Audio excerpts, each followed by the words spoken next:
Hello everybody, welcome to round 2. So, again, being silly, doing silly shit, it's just the way we are. So, I love it. Yeah, you see back here, let me mute that, that should be good. Alright, you shouldn't hear that. But, apparently it was, brought to my attention that, somewhere along the lines, my video got cut short. So, I guess this is part 2. So, I just got done listening to it there, a couple minutes ago. So, we'll kind of try to start off a little bit where we were the last time.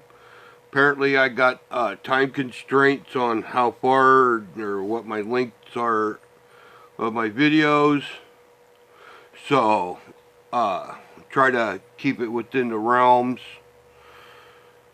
Like usual, I got the usual suspects around me. I got my glass with my big chunk of ice. Tonight, because last night, which was Wednesday, today is Thursday, so happy Thanksgiving, everybody. We will be drinking some Honey Jack tonight. We've all been feeling a little under the weather, so she's been a little sick. People at work constantly, it was a rule at one time, you couldn't work if you were sick. And it's still a rule, she talks about it, they're supposed to go home, but apparently, everybody just works when they're fucking sick, so everybody else gets sick, so, you know, it is what it is. But, yes, so, tonight, some Honey Jack to you folks.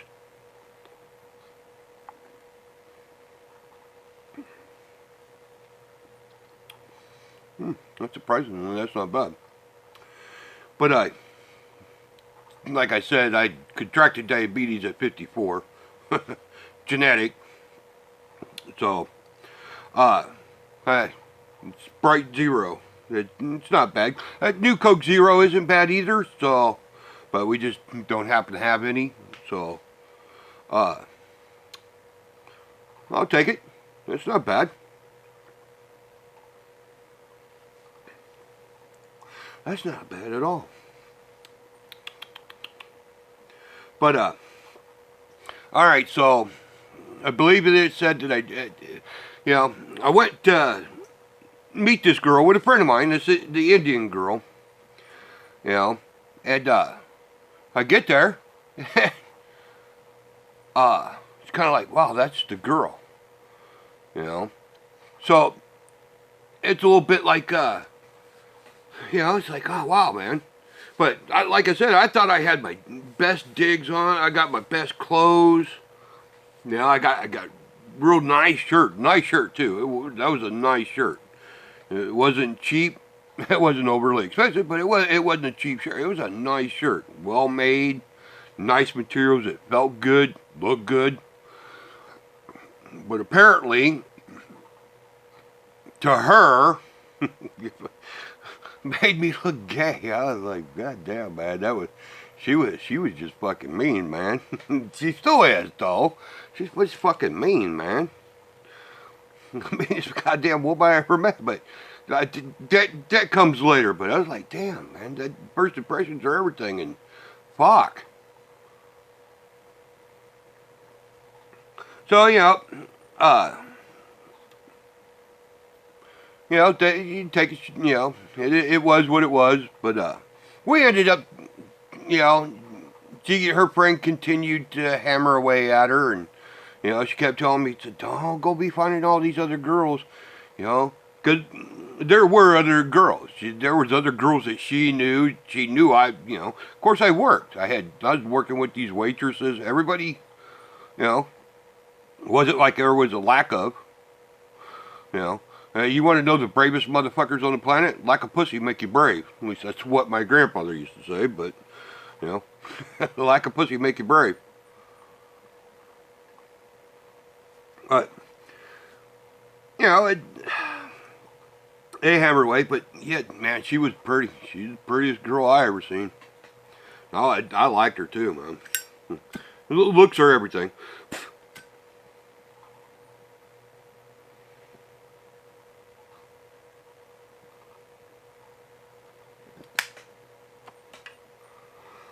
So we continued to go around each other. Her friend, we're kind of trying to work it out, I guess. I guess that's how you would say it. But eventually, we started talking. Obviously, she sees me later when, I've got different clothes on. I've got my, I wear my nice clothes when I feel like going and doing something. I wear my work clothes, which were consisted, of t-shirts, tennis shoes, blue jeans, whatever. And I wasn't as heavily tattooed as I am now. I think I had 1, 2, 3, maybe 3 or 4. And they weren't like the big ones, like half arm and all that kind of stuff. Shoulders and what have you. But, so, just regular, everyday stuff. You gotta imagine this is 1986, the beginning of 1986. Like, February.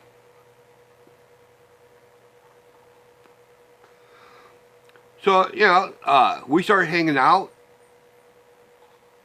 Kind of half-assed talking to each other, and the more we hung out, the more we talked, the more and more we hung out with just each other.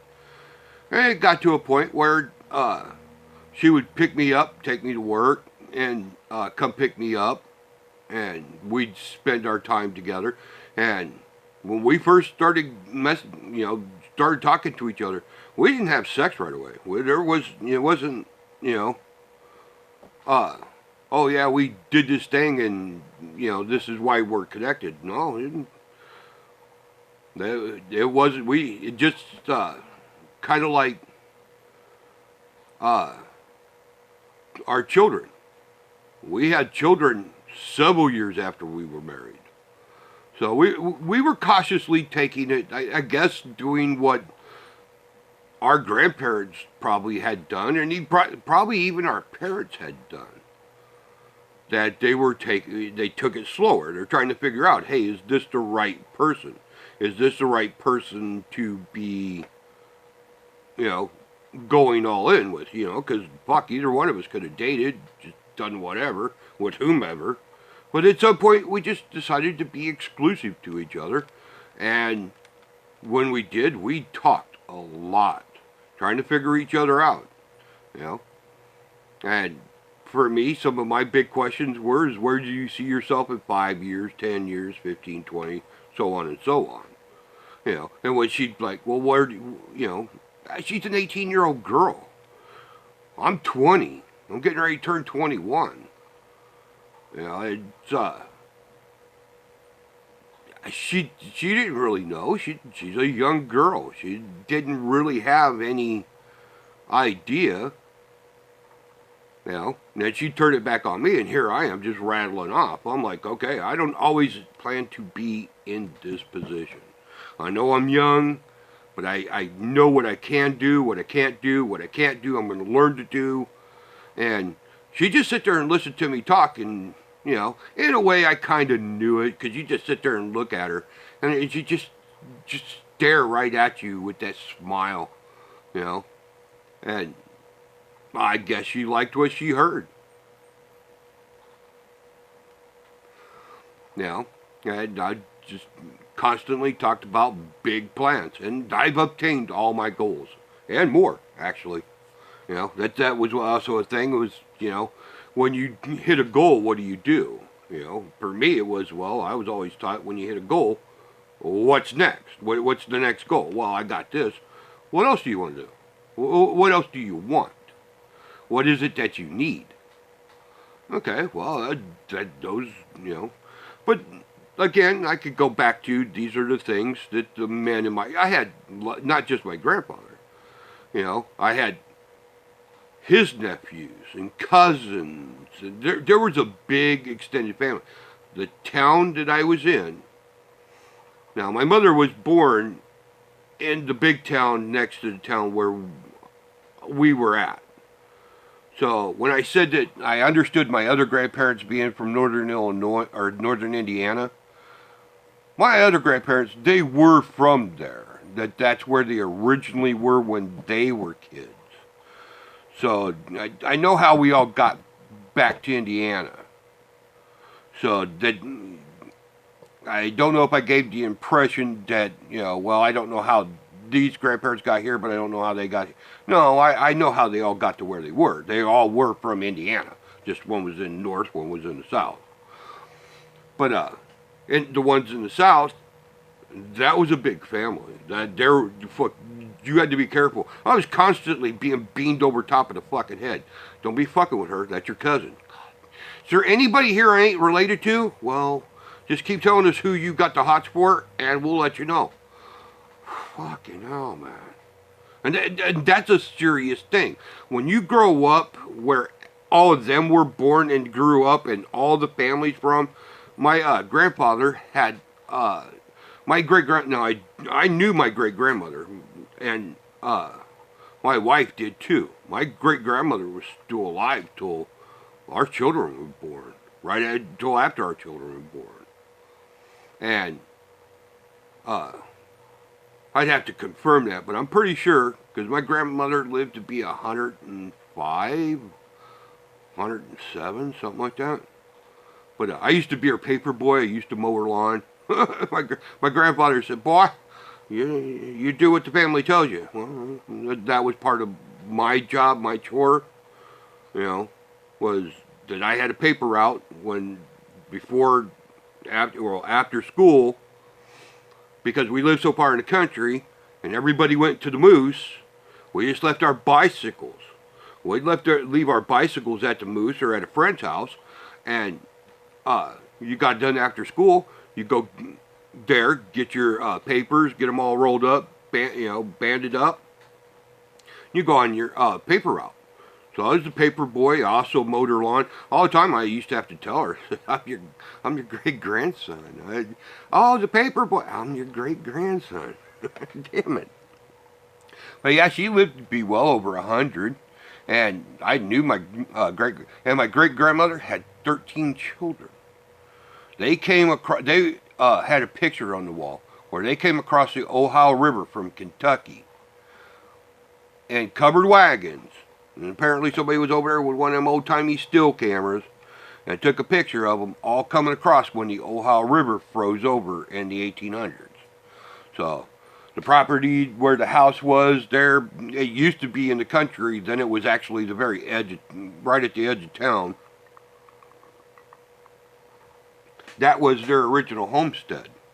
And all the family was around there. So, yeah, I had to be kind of careful about where I dipped my wick, man. That was tough. I was like, Jesus Christ, who the fuck ain't we fucking related to? That was the greatest thing about getting the fuck out of town. It was like, jeez, okay. I know I'm not related to none of you motherfuckers. Here, let loose the red rocket of love, man.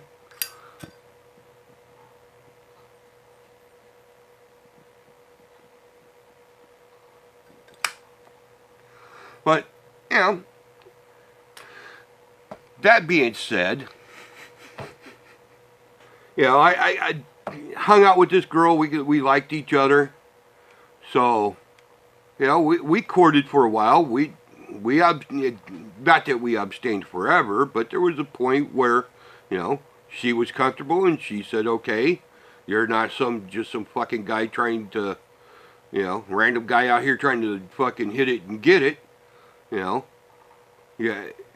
And she was too, man. She was a pretty fucking cat. She was a pretty cat, especially for a fucking dog like me to fucking catch. But so it was worth the wait. Obviously, after 33 fucking years, I would say she was worth the wait. But that's pretty fucking odd. Hey, is that the nose on my face? Fucking what the hell, man? That's fucking good. That goddamn honey jack ain't bad, man. I haven't drank a whole lot of it. That was gifted to me last year. I drank a little bit of it. She drank a little bit of it, but that's actually not fucking bad.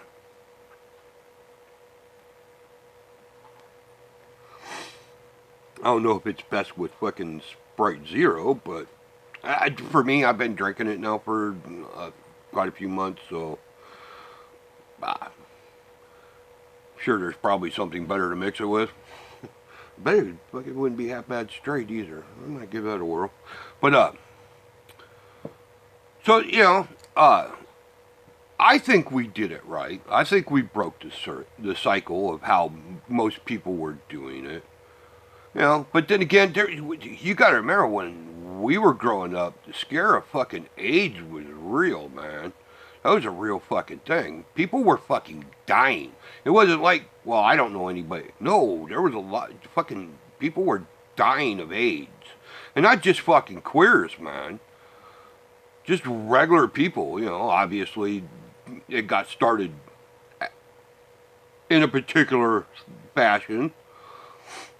We're not going to really beat too much on the fucking queer Haitians, but,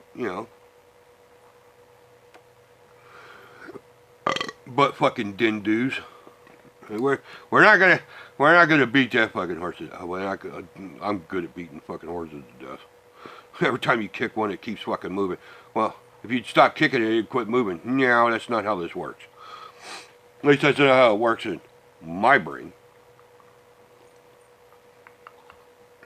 But fucking AIDS was a real fucking thing. Sexually transmitted diseases was a real fucking thing. I've never had any sexually transmitted diseases, mostly because, wasn't because of lack of, you weren't, no, it was pretty much just selective. I think mostly for me it was all selective. And the people that I were messing with were pretty selective too.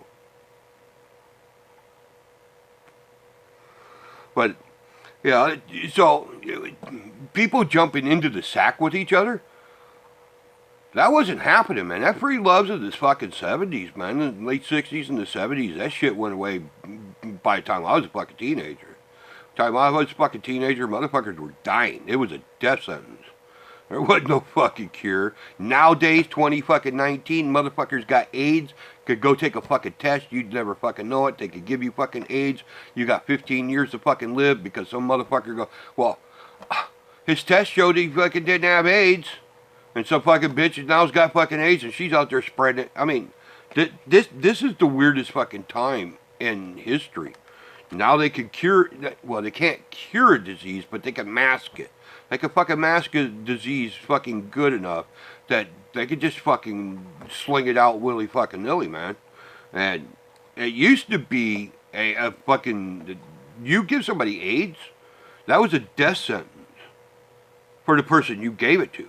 So the only proper response was you got a death sentence back. So if you knowingly or even just stupidly did, well, I didn't know I had it, well then you should have.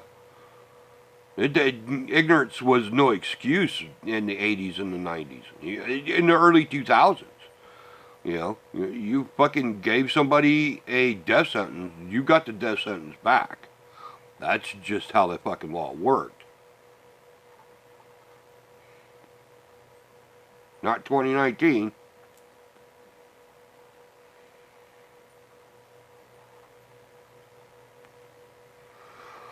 That's some of the dumbest fucking shit, man. I don't know why they ever fucking got rid of that law. That's just fucking stupid.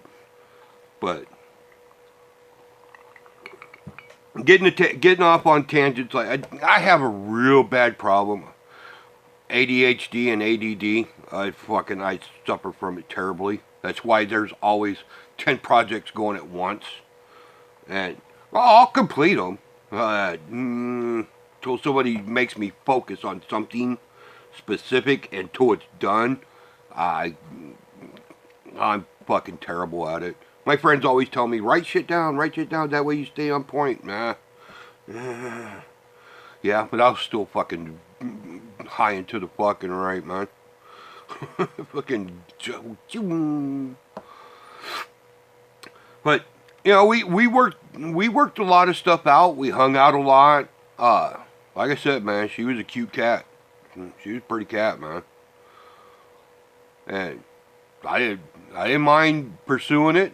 And luckily for me, I did, because I think I got the last good fucking female. Because I have no peers that are fucking married. I literally, there's nobody between 55 and 45 I know that's married.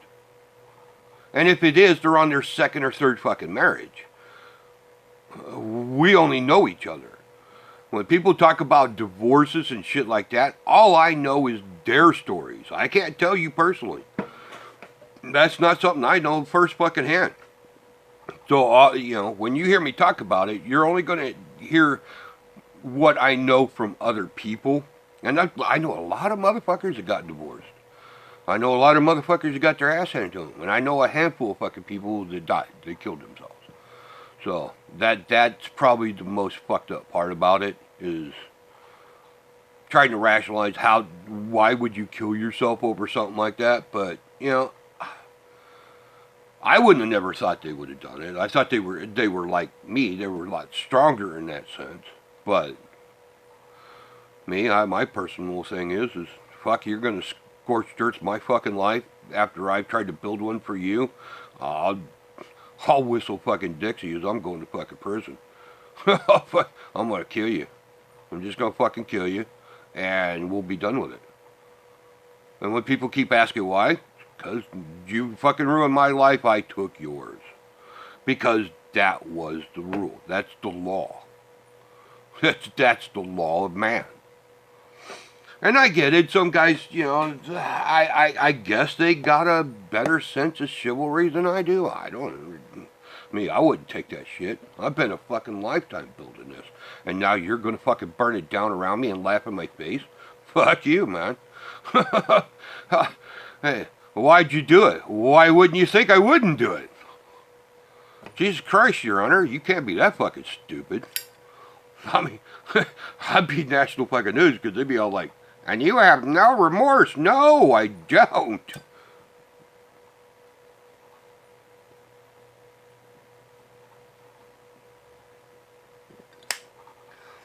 If O.J. Simpson could cut fucking Nicole Brown's head off and get away with it, I should be able to get away with it too. You're not gonna take my motherfucking shit, homie.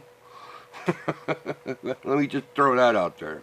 I don't know why that fucking just entered my head. But that's not my life. My life is pretty harmonious. It's pretty stable.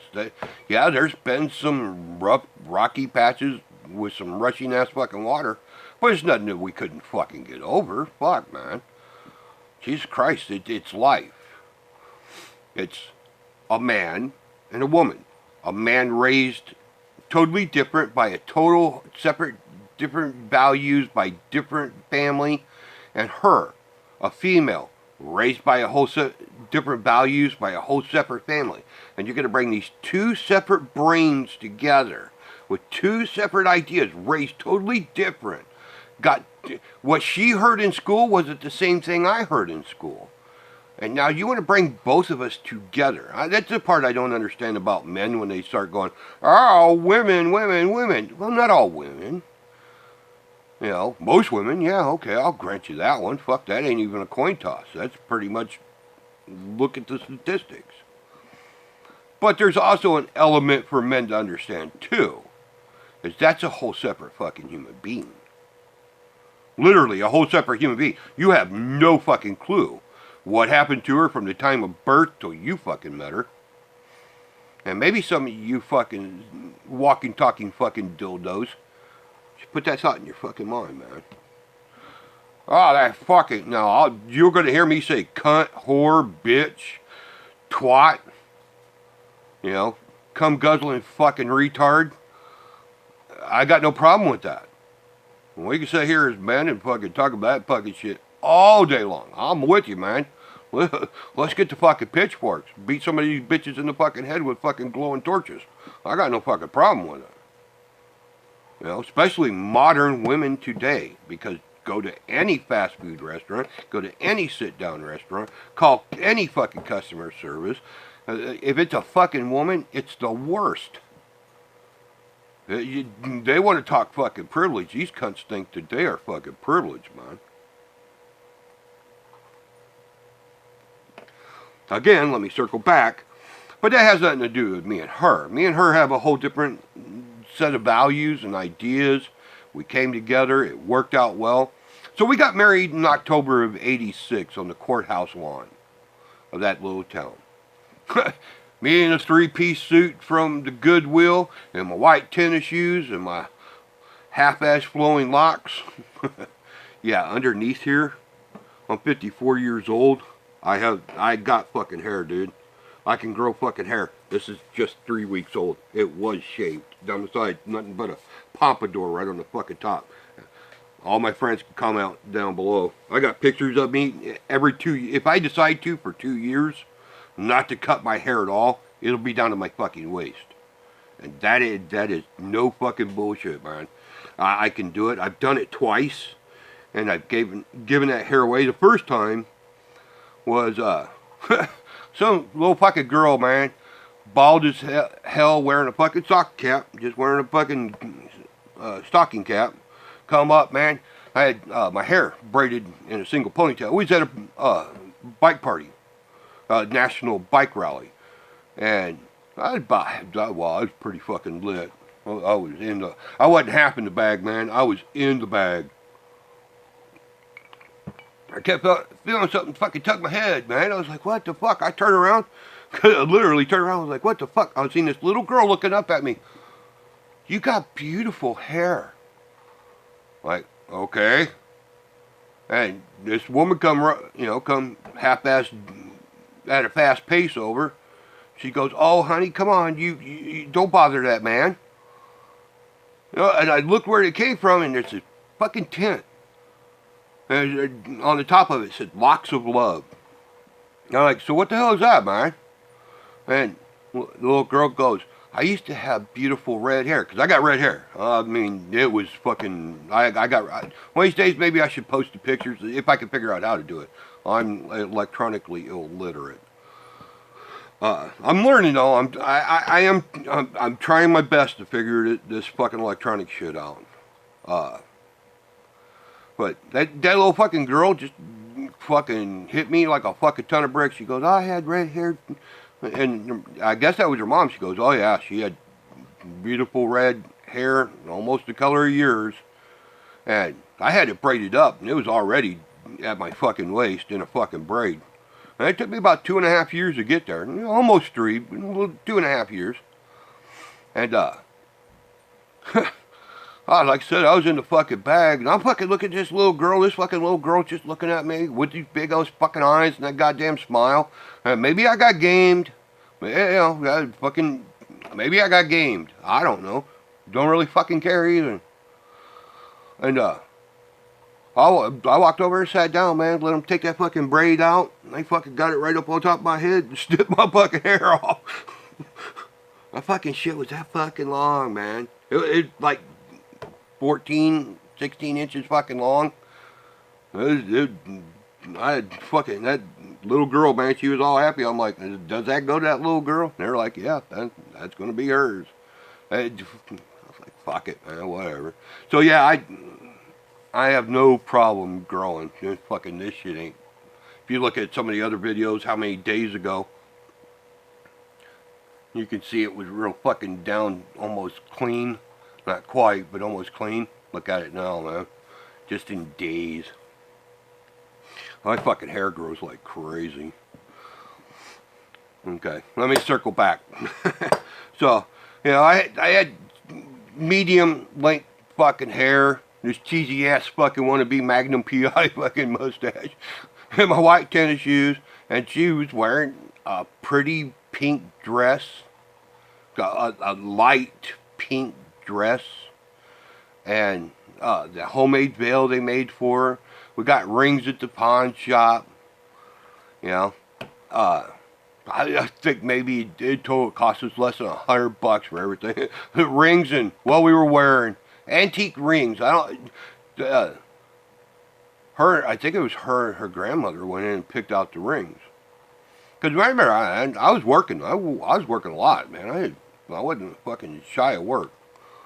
I was a young dude, man. I was cash. Cash is king. So.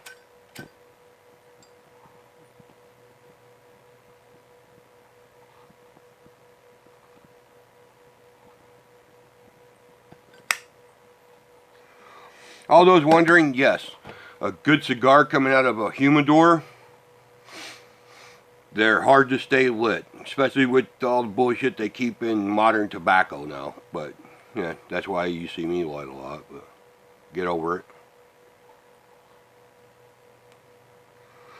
But yeah, we went up there to the courthouse fucking lawn. We had it scheduled and all that, and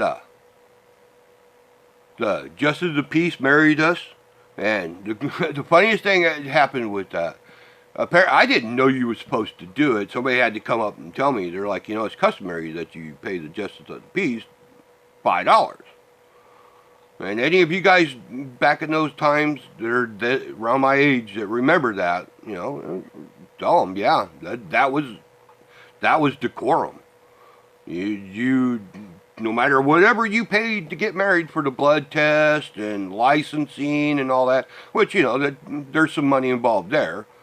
No, I don't think it was a lot. I don't remember how much exactly all that shit cost. You probably would. But, yeah, so I scrambled to get $5. I got my $5 bill and I put it in my hand, folded it, put it in my hand, and went to shake his hand. And it was funny. He sat there, he held onto my hand, he just looked over at her, looked over at me, and he just kept doing, he like, son, I think you're going to need that more than me. And not only that, I don't say this very often. I sit there and watch how you two interact. And I've been watching you and kind of trying to gauge. A lot of people come up here with all their little frilly, willy shit, you know. But I got to say, you two, just the way you look at each other, just the way you talk to each other. Says, for one, I know you're young, so you're going to need that $5 more than me. But I got a good feeling about it. I went back and visited that man a couple of times. And he was like, I always knew you two would probably make it. And I was surprised that he lived as long as he did. But then again, a lot of those guys that got that kind of life, they generally live fairly long. So that was always cool. I remember him telling me that. He was like, yeah, the way she fucking looks at you. You two look at each other.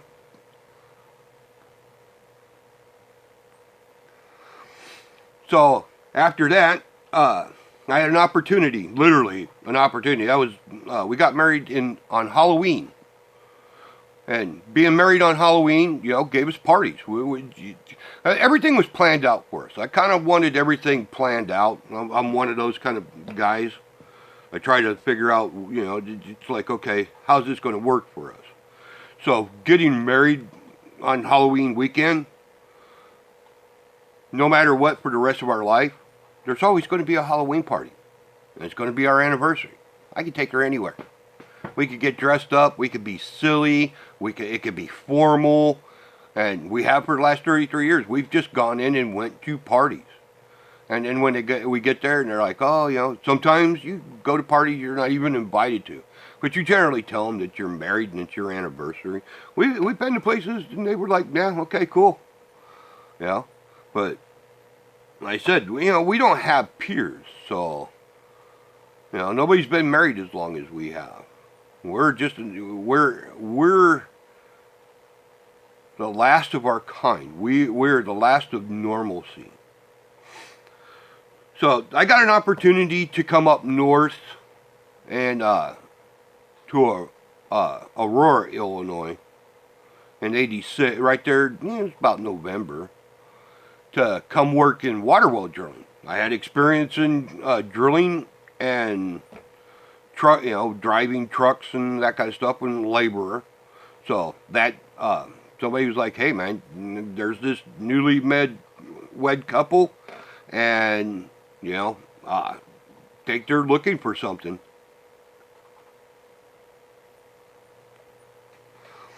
So yeah, that was how we got up to northern Illinois, and I worked in water well drilling for several years. That's how my hands got messed up.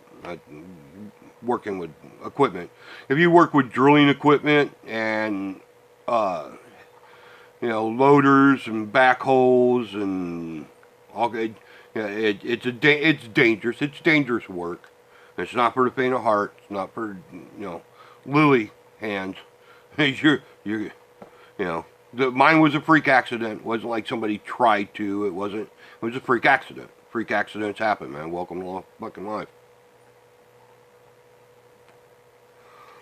So we moved to northern Illinois. Well, like I said, we were married several years before we had children. We were starting our life out. We got away from her family, got away from my family. Well, it was just me and her.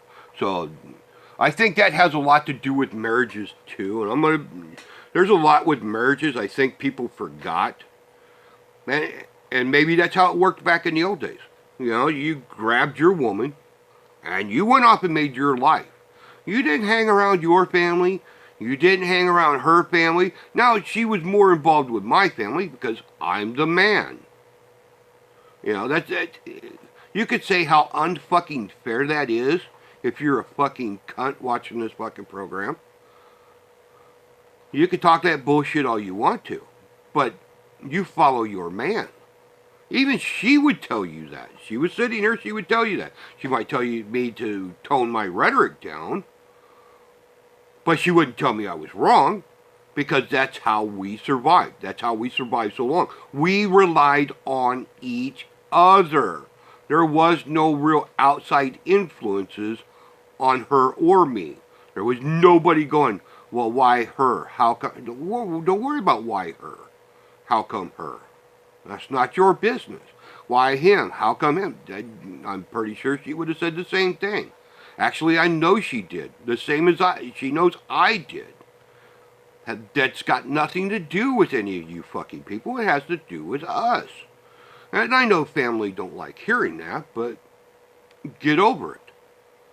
Men are supposed to grab your woman and go off and make your life. If your so-called family suffers for it, well then, fuck it. Maybe they should. Maybe they'll get to understanding. You are your own man. She is her own woman. I don't know why it's so hard for people to understand that. But, having something greater than yourself inspires you to be better. And I think that's what propelled me for so many years. But we married 4 years. And then it was time to start talking. I was always talking about children. I knew that the child equation had to be discussed. Whether we had them right away or not wasn't truly irrelevant. But, okay, we got time. We got a little bit of time. I pressed the issue when I wanted. But I really pressed the issue, 3-4 years into it. Because at this point, now we're heading into 24, 25 fucking years old. Now the math is starting to catch up. We've already been established. We got these years under our belt. It's been me, you, and the fucking dog. I left you with a fucking dog that would kill anybody if they touched you. It's time now we need to discuss this, because I don't want to be a parent into my 40s with little kids trying to chase them around. And I don't think you do either, woman. How do you want to be when your back hurts, your knee hurts, you're stretching your fucking vagina out, spitting out kids, and all that comes with that, fucking hips wide, the whole fucking 9 yards. Do you want to do it when you're young and you can bounce back from it? Or do you want to wait till you're an old woman and then everything fucking hurts and neither one of us can do a fucking thing with our kids? I got a plan here, woman. I got a plan. And I worked on her, and I worked on her, and I worked on her, and I chipped away, and I came with her with the truth, what I could or what I could not do, how it worked, how it wasn't going to work, all the things that, the pros and cons of it all. Finally, convinced her, and I'm thankful that we did, and I think even at this point, she's thankful that we did. Now we're in our 50s, and we've been childless for 10 years. You know, our children were gone in our early 40s. So you figure at 25, here comes the first one. You know, 1989, our oldest daughter was born. I got 2 daughters, so our oldest daughter was born. Okay, here we go. So start doing the math, you know. Almost 25 years old, because be 1990, I would have been 25. Okay, start doing the math from there on forward. At 24, 10 years, 34, 20 years, 44. Okay, well that fucking math works. Especially for me, because I'm a planner. I'm trying to plan this out. I could take them hunting, I could take them fishing, I could take them camping, I could take them motorcycling with us, we could travel with them. You know, we're still young enough. We're still young enough that we could pre-plan everything with our children without being, oh my back, oh my knees, oh God, oh geez. No! Now my wife is 3 years younger than me, so you have to back her up 3 years from all these timelines. Our youngest daughter was born in 91. So there's that 19 months or whatever in between. And that's where we stopped. Yeah, I would have liked to have had a passable fucking kids. But kids are expensive. And in a way, I think she was smarter at this point than I was. Not that she had foresight on it, but if we'd have had a bunch more kids, it probably would have been financially unviable. Now, here like I said, I got 2 children. I got 2 daughters. We're marching forward. Now, as a man, some of that stuff does get a little overwhelming. You want something, but you don't realize the cost of it.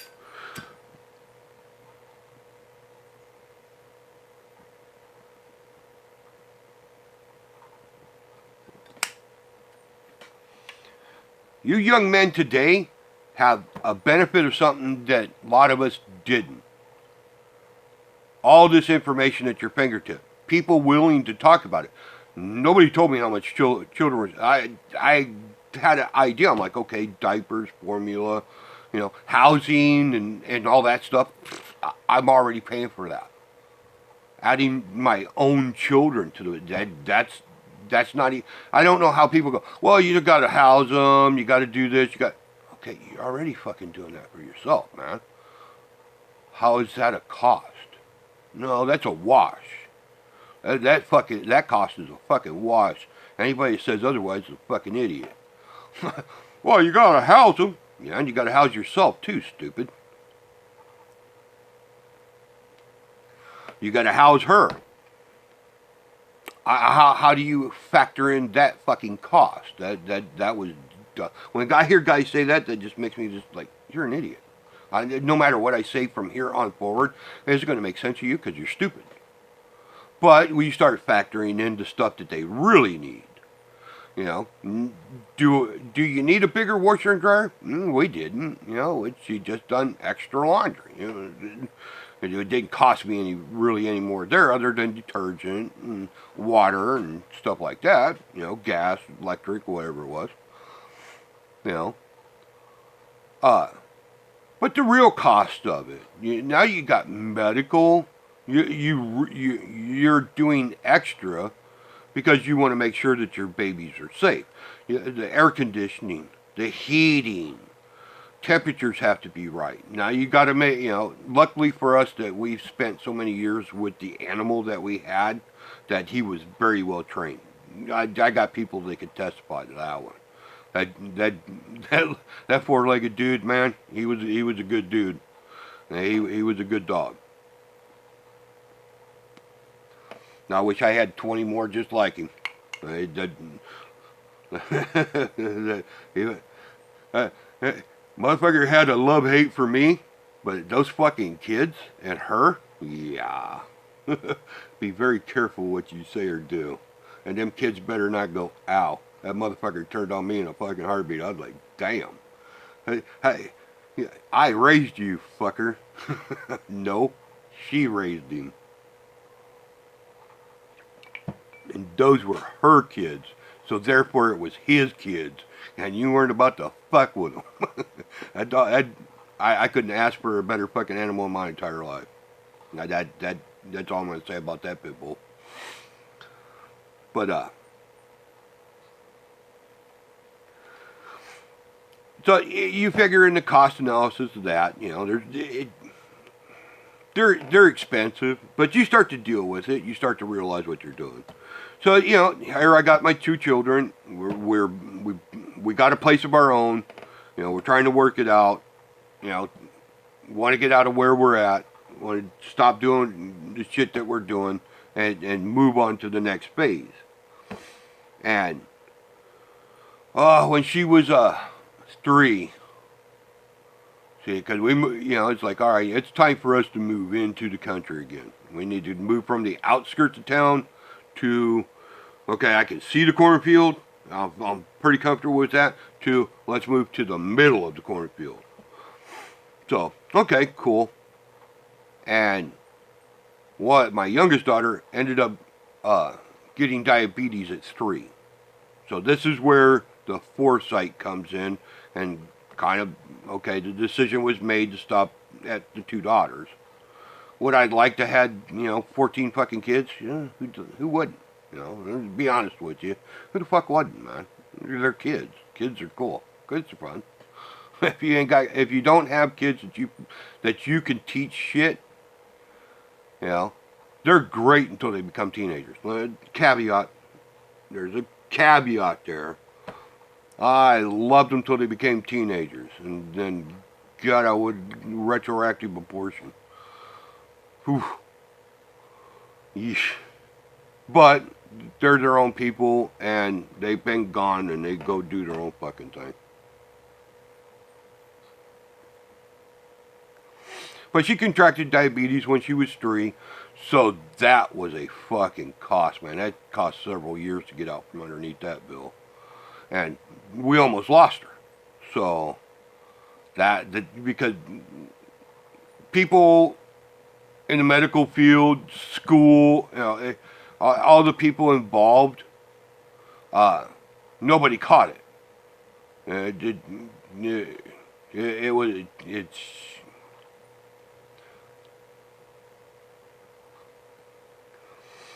but either or, so they survived, you know, she survived. Hell, she's 28 and got a daughter and a son, so I got a granddaughter and a grandson. So she's fine, she's healthy. She took a risk having children because apparently there's something with diabetes and women having children, so. But obviously she did whatever it was that she did because they're here. And they're healthy, so, you know, I guess that's how that works. But, check that up, see if that honey, you guys can't see it, there's, like the honey is mixing up in the alcohol. But, you know, we got these children, we raised them. And I'll tell you, the hardest part about raising children, and I'm sure it's worse today because, you know, obviously with the information and the internet, we didn't have all that shit when my kids were little. None of this shit existed, you know. But now looking out there and dealing with doing with the grandchildren, man, fucking the problems that we had, and these kind of stories is where people don't realize this is where it all goes fucking wrong for people. When they had got into the education system, You know, we can move forward because our life is pretty uneventful. We're old married people. There isn't like a lot, there's not a lot of events between us. We were pretty uneventful. You know, yeah, okay, we could talk about sickness and regaining from that. I was in a motorcycle accident. I was in several car accidents. I've been in a couple accidents with the semi that ended up with fatalities. So I can talk and speak on these things. You want to talk about having an accident where people die? You want to talk about people using you as an instrument of death for their own suicides? I can talk about this. I have experience. I've been in the middle of it. Literally, I've been in the fucking middle of it. So I have a lot of different experiences that when I talk to people, it gives me credibility. Because a lot of people you'll talk to and then they say something and you're like, that don't sound fucking right. Well, how the fuck would you know? Because it happened to me. And that don't sound right at all. And then you can start to see them walk it back. And it's like, okay. And then other people go, wow, okay, you have credibility. Yes, I do.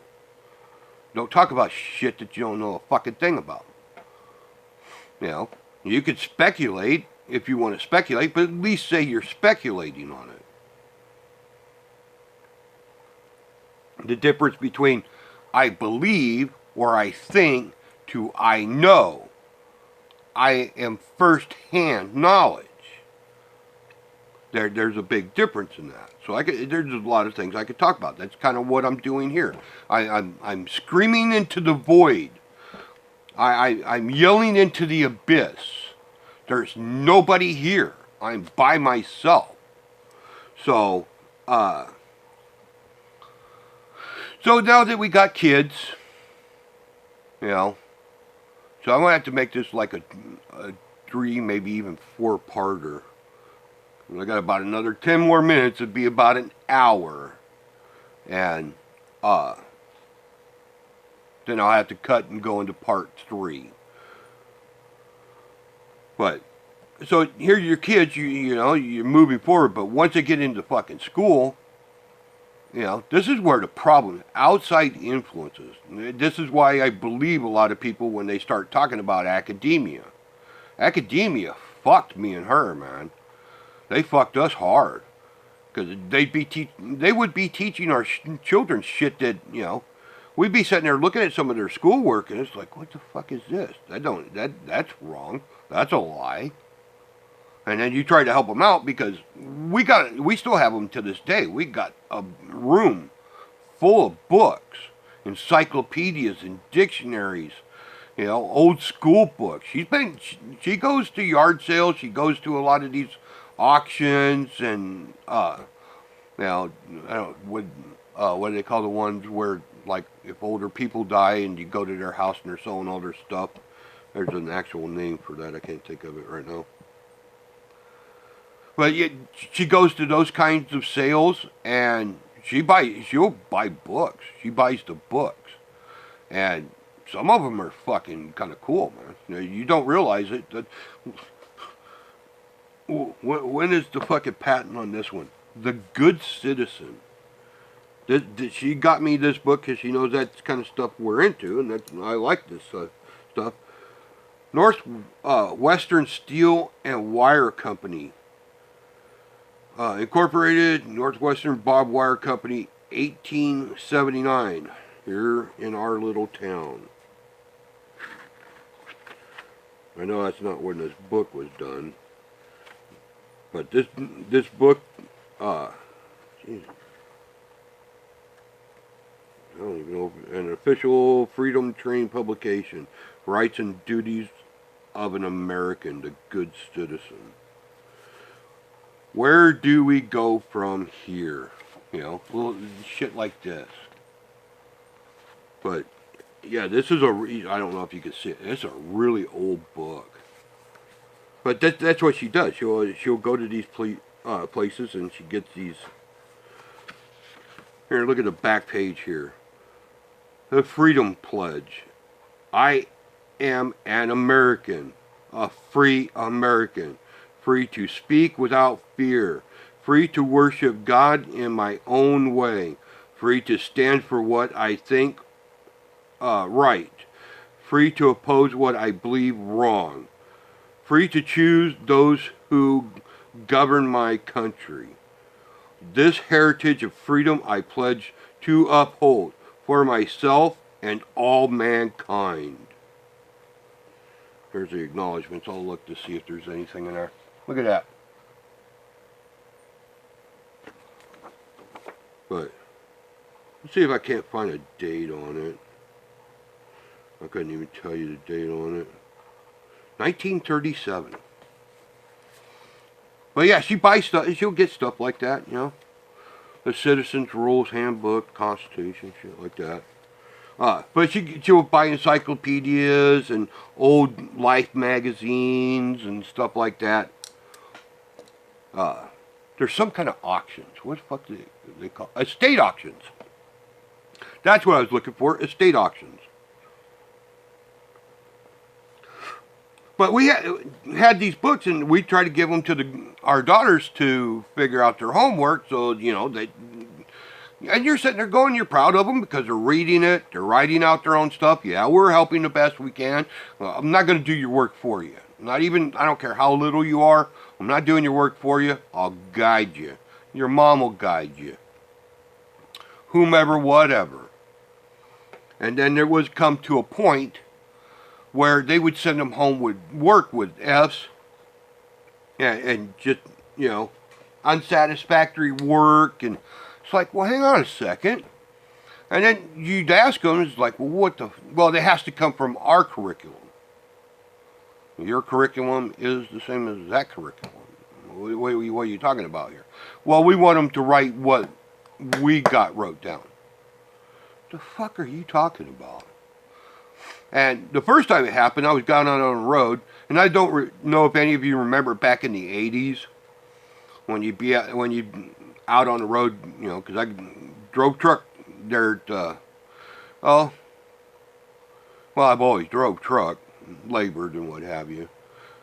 I'd say there was probably about maybe between 94 and 96, somewhere in there. I'm not exactly sure. If she was here, she would know exactly what it was. But I'm out on the road. It used to be, used to go to the phone banks and any truck stop and Flying J's and stuff like that. They used to have the private booths, but generally you'd be like 10, 20 fucking payphones along a wall. And there'd always be these little scratch pads, so people go in there and put them out there for the truckers to use. Well, on the other side, they'd either be selling land in Tennessee or Kentucky or, you know, land somewhere. You know, here, get in on this land grab. And some of them would be for telecommunications. You know, internet, because internet was just really starting out. I remember we had Net Zero and AOL. You could go to Walmart and get the discs and, you know, that funky dial-up sound and that kind of shit. But we also had Qwest Communications. Qwest Communications offered for pennies an 800 number to your home phone. So I had an 800 number. I could call anywhere in the country to my house on my own private 800 number.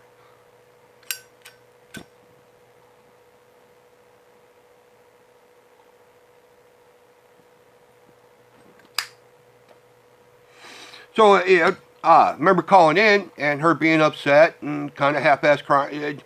They really made me angry what they fucking did to her. They upset her.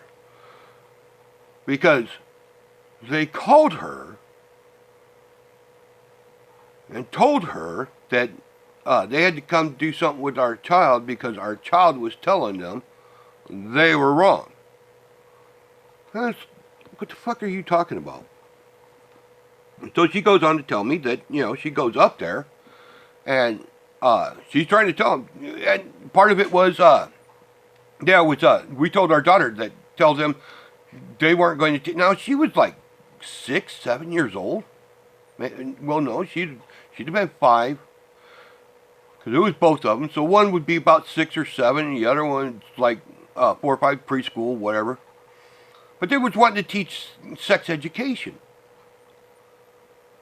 And it's like, what the fuck are you talking about? Sex ed? They're not, no. You're not teaching our fucking kids that shit. I don't give a fuck who you are. Now, I'm not a religious man. Fuck you and fuck your God. That's not my gig, man. But I'm also saying that, I'm also sympathetic to those that have I have a different belief system. I believe in fucking chopping people's fucking heads off. Stabbing them in the fucking throat. I have no problem with this. The rules of man are simple. You don't lie, cheat, or steal. You don't take you break these fucking rules, we cut your fucking head off. We kill you. It's as fucking simple as that. You know? But my wife's a little bit more religious than I am, and whatever, that's fine. But yeah, you're not gonna teach my kid about sex education. I didn't fucking learn about sex education until I was a fucking teenager in junior high school. And even then, it was basically make sure to wash your ass properly. You know, if you are gonna have sex, use a condom. That was it. Like, okay. You know, you'd sit there through your boring ass fucking cartoon films. This is a female's reproductive system. I don't care. I'm just trying to get in it. I don't care how it works. The fuck are you? What? Whatever. But I'm a teenager. You're not going to teach my small grade school child this fucking thing. So they told her on no uncertain terms that she had to leave the school. And when she came back, this is how it fucking worked. And harder she argued and said, no, you're not going to do this to our children. They threatened her with fucking imprisonment. They threatened her with the law. They were going to call the law on her and have her fucking arrested. Because she didn't want our fucking children to be taught this shit. So you can imagine what happened when I got home. I ain't even call anybody to let them know I fucking drove my fucking semi right up into the fucking parking lot. And yes, they did. The system did what the system does. Those are my children, but you're going to do whatever the fuck you want to with them. And that's just how that fucking works. And fuck you. Well, here come the police. And the police was going to shoot me. And at the last fucking minute, something hit me that said, stand down. They had me at gunpoint. that was bad boys, bad boys. You could fucking hear that fucking little radio go, tick, tick. I got him at gunpoint. And yes, they had me at fucking gunpoint. And that's when I realized at that point, they weren't going to kill me. They would have shot me if I hadn't have stopped. I was on my way to fighting back. And I could just hear it in the back of my head. You have a wife and children. Stop it. And I stopped. I was like, okay. At this point, you got your fucking guns and I'm unarmed. Well, let me get my fucking guns. Well, probably shouldn't have said that out loud. It eventually got to a point where get your fucking truck and get the fuck out of here after a good, how's this going to play out? Okay. Whatever. So,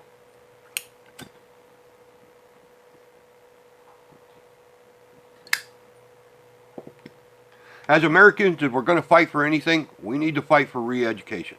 We need to turn the fucking educational system, gut it, inside out. We need to get rid of all the fucking women. 99%, if not more, controlled by fucking cunts. Stupid bitches. Ignorant fucking females. The fuck is that about? No. We need to redo the education system. Because there's absolutely no reason for any of this shit to be happening. We need to go back to reading, writing, and arithmetic. Because by the time my children graduated high school, they were educated fucking idiots. And no matter how much I fucking railed against that, is as much as they railed against me because they were rebelling as fucking teenagers. So that's a fucking problem. Y'all want to know how to get back to where we were? The singular issue of how to fucking get back to the way we were, educational system, and honor thy father and mother. Yeah, I know that's a Bible thing. Whatever. Take your Bible and shove it up your ass. But it's a saying for a reason. Alright, it's been over an hour. I gotta cut and go to part 3, so we will resume this here in a minute. If not, then they'll cut my fucking video and then I'll be fucked.